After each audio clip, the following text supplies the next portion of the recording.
Hello viewers, welcome to Improving English with IM. Today I am going to discuss the step of voice change অর্থাৎ the rules of voice change. আজকে আমি আপনাদের সঙ্গে rules and রেগুলেশনগুলো নিয়ে আলোচনা করতে চলেছি যে কিভাবে অ্যাক্টিভ থেকে প্যাসিভ ভয়েসে করা যায়, কিভাবে একটা বাক্যকে অ্যাক্টিভ থেকে প্যাসিভ ভয়েসে করব, সেই জিনিসটা আমি আজকে আপনাদের সঙ্গে আলোচনা করতে চলেছি।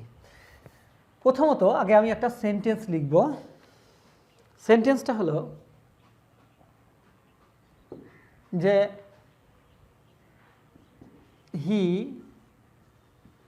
gave me a book in the college.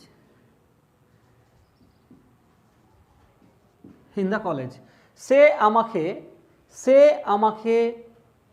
একটা বই দিয়েছিল কলেজে।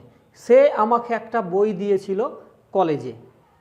এবার এখানে আমরা দেখব যে ক্লজ এলিমেন্টগুলো মোস্ট ইম্পর্টেন্ট জায়গা, যে ক্লজ এলিমেন্ট, যে subject, verb, object, complement, adverbial, যে পাঁচটা ক্লজ এলিমেন্ট আছে, এই ক্লজ এলিমেন্টগুলোকে আমরা আগে প্রথমেই ফাইন্ড আউট করার চেষ্টা করব। তাহলে প্রথমে এখানে হি, এটা হলো সাবজেক্ট, গেভটা ভার্ব, মি এটা হলো ডিরেক্ট অবজেক্ট, আর এটা হলো বুক ইনডিরেক্ট অবজেক্ট, মানে অবজেক্ট 1 আর অবজেক্ট 2 দিলাম, আর ইন দ্য কলেজ এটুকু হলো অ্যাডভার্বিয়াল। তাহলে এখানে সাবজেক্ট, ভার্ব, অবজেক্ট, অ্যাডভার্বিয়াল এইটুকু আছে। এবার এইটুকুকে আমরা যখন অ্যাক্টিভ থেকে প্যাসিভে করব, এটা আছে অ্যাক্টিভে, কারণ এখানে সাবজেক্ট আর কি কোনো কাজটা করছে, subject become the doer of the sentence. এখানে এই বাক্যের মধ্যে সাবজেক্ট আর কি ডুয়ার, এ আর কি কাজটা করছে, সে আমাকে দিচ্ছে একটা বই, সে আমাকে কলেজে একটা বই দিয়েছিল। তাহলে এটাকে যখন আমরা প্যাসিভ করব তখন কি করব? তাহলে সেখানে যে স্টেপগুলো আর কি হবে সেটা number 1, the object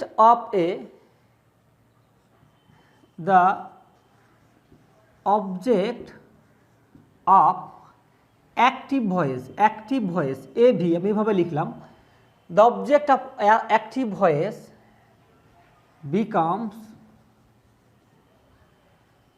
becomes subject in PV মানে প্যাসিভ ভয়েস। তাহলে অ্যাক্টিভ ভয়েসের কি হবে, যে অবজেক্ট থাকবে সেটা প্যাসিভ ভয়েসের সাবজেক্ট হিসাবে বসবে। নাম্বার 2 be verb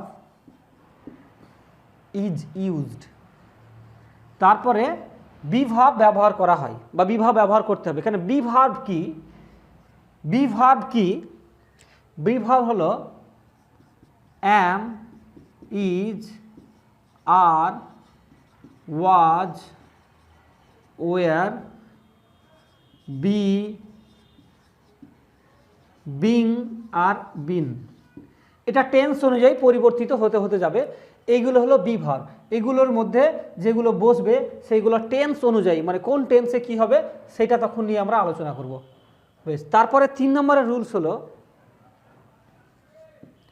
V3, মানে ভার্বের থার্ড ফর্ম, অর্থাৎ ভার্বের পাস্ট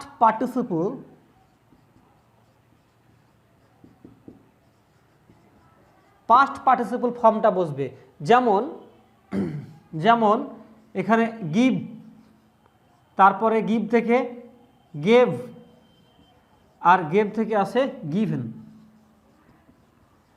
তাহলে এখানে যেটা বসবে সেটা সবসময় এই গিভেনটা বসবে। সব সময় প্যাসিভের ক্ষেত্রে আর কি ভার্বের থার্ড ফর্মটা বসে, এটা কিন্তু আমাদেরকে মাথায় রাখতে হবে। তাহলে 3 নম্বর রুলস। তারপরে 4 নম্বরের রুলসে আমি যেটা লিখব, যে যদি বাক্যের মধ্যে অন্য কোনো অবজেক্ট থেকে থাকে, অর্থাৎ যদি দ্বিতীয় অবজেক্ট থেকে থাকে, তাহলে কিন্তু সেটা দেব অ্যানাদার অবজেক্ট। যদি অ্যাক্টিভ ভয়েসের ক্ষেত্রে দুটো অবজেক্ট থাকে, তাহলে একটা অবজেক্ট তো আর কি প্যাসিভ ভয়েসের সাবজেক্ট হবে, বাকি যে একটা অবজেক্ট পড়ে থাকবে সেটাকে কিন্তু আমরা আর কি এখানে বসাবো। তারপরে 5 নম্বরের রুলস হলো জেনারেলি বাই বসে, সব সময় নয় কিন্তু জেনারেলি বাই প্রেপোজিশন বসে, বাই প্রেপোজিশনটা বসবে। 6 নম্বরের রুলস হলো, 6 নম্বরের রুলস হলো subject, subject of active voice become, subject of active voice become এখানে অবজেক্ট হয়ে যাবে, এখানে object become object in passive voice, in PV. এবার এখানে প্রোনাউনের একটা পরিবর্তন আমরা লক্ষ্য করি, যেমন যদি সাবজেক্ট আর অবজেক্ট বলি তাহলে আই এর সাবজেক্টিভ ফর্ম, মানে আই হলো সাবজেক্টিভ ফর্ম, মিটা হলো objective form, we subjective form, আসটা অবজেক্টিভ ফর্ম, ইউ তো ইউ কোনো ব্যাপার নাই, ইউ থেকে ইউ হয়, আর কি হি থেকে এটা হবে হিম, সি থেকে হার, আর দে থেকে দেম, দে থেকে দেম। এটা হলো সাবজেক্টিভ ফর্ম, মানে যদি অ্যাক্টিভ ভয়েসে এই রূপগুলো থাকে তাহলে প্যাসিভ ভয়েসে সেখানে কিন্তু এইগুলো হয়ে যাবে, এই রূপগুলো হবে, মানে আই থাকলে মি হবে, বা আই থাকলে মি হবে, উই থাকলে আস হবে, ইউ থাকলে ইউই থাকবে, হি থাকলে হি হবে, সি থাকলে হার হবে, দে থাকলে দেম হবে। এই জায়গাটা মাথায় রাখতে হবে। তারপরে নেক্সট 7 নম্বরের যে জায়গাটা সেটা হলো অ্যাডভার্বিয়াল যদি থাকে তাহলে অ্যাডভার্বিয়ালটা কিন্তু এখানেই বসবে, ADVERBIAL, অ্যাডভার্বিয়াল যদি থেকে থাকে তাহলে এখানে বসবে। এরই মধ্যে থেকে যদি অ্যানাদার অবজেক্ট সবসময় থাকতে পারে, নাও পারে, যদি না থাকে আমার কোনো ব্যাপার নাই, ওখানটা ফাঁকা হয়ে যাবে, আর যদি থেকে থাকে তাহলে দিতে হবে।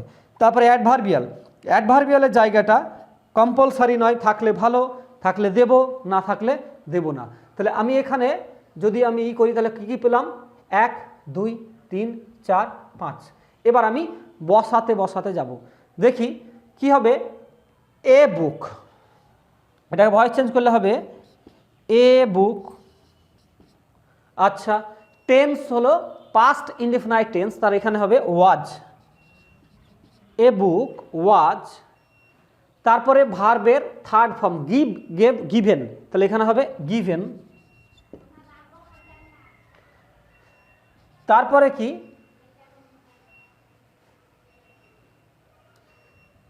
তারপরে কি হবে যে গিভেন টু মি,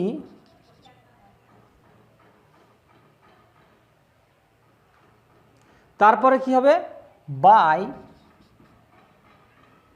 হিম, হি থেকে এখানে হি আছে, হিম হয়ে যাবে, হি থেকে হিম হবে হিম। এবার আসছে অ্যাডভার্বিয়াল লাস্টে যেটা পড়ে থাকলো, ইন দ্য কলেজ। বেশ, এখানে তাহলে 1 নম্বর রুলস হলো এটা, এক অবজেক্টটা অ্যাক্টিভ ভয়েসের অবজেক্ট, প্যাসিভ ভয়েসের সাবজেক্ট হবে।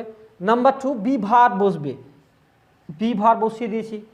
নাম্বার 3 ভার্বের পাস্ট পার্টিসিপল ফর্ম বসবে, এটাও দিয়েছি। নাম্বার 4 অন্য অবজেক্ট থাকলে বসবে, এখানে অন্য অবজেক্ট মি আছে তাই এটা বসলো 4 নম্বর রুলস। 5 নম্বর রুলস হলো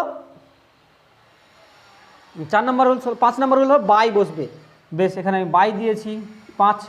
6 নম্বর রুলস হলো যে subject of active voice become object in passive voice, active ভয়েসের যে সাবজেক্ট এখানে হি ছিল, হিটা এখানে হিম হয়ে গেল, অবজেক্টিভ ফর্ম হিসেবে বসলো, 6 নম্বর রুলস। আর 7 নম্বরে যেটা আছে যে অ্যাডভার্বিয়াল যদি থেকে থাকে তাহলে সেটা আমরা দেব, তাহলে এটা হলো 7 নম্বর রুলস, 7 নম্বর। তাহলে আমি এখানে দেখালাম যে কিভাবে একটা অ্যাসার্টিভ সেন্টেন্সকে আর কি আমরা এরকমভাবে ভয়েস চেঞ্জ করব, এরকম রুলস অনুযায়ী 7টা ম্যাক্সিমাম রুলস। কখনো কখনো অ্যানাদার অবজেক্ট নাও থাকতে পারে, অ্যাডভার্বিয়াল নাও থাকতে পারে, সেক্ষেত্রে কিন্তু 5টা হয়ে যাবে। এই 5টা কম্পোনেন্ট কিন্তু অবশ্যই লাগবে, 5টা একদম, মানে যে 5টা লাগবে ভয়েস চেঞ্জের ক্ষেত্রে যে জায়গাগুলো থাকেই, সাবজেক্টটা থাকবে, অবজেক্ট, তারপরে এটা থাকে, তারপরে বাই বা অন্য কোনো প্রেপোজিশন, আর এই 5টা কিন্তু মোস্ট ইম্পর্টেন্ট। এগুলো কিন্তু প্রত্যেকটা ভয়েস চেঞ্জের ক্ষেত্রেই থাকবে এবং এগুলোকে এরকমভাবে আর কি সাজাতে হবে আমাদেরকে, তাহলে আমাদের আর কোনো ভয়। কীরকম লাগলো যদি আর কি একটু মতামত দেন, তাহলে হয়তো অনেকটা উপকৃত হবে। তার সঙ্গে সঙ্গে এটুকু বলবো, যদি ভিডিওটি ভালো লেগে থাকে তাহলে আমার চ্যানেলটি সাবস্ক্রাইব করে সঙ্গে থাকবেন, তার সঙ্গে সঙ্গে একটা লাইক অবশ্যই দেবেন। Thank you for watching this video.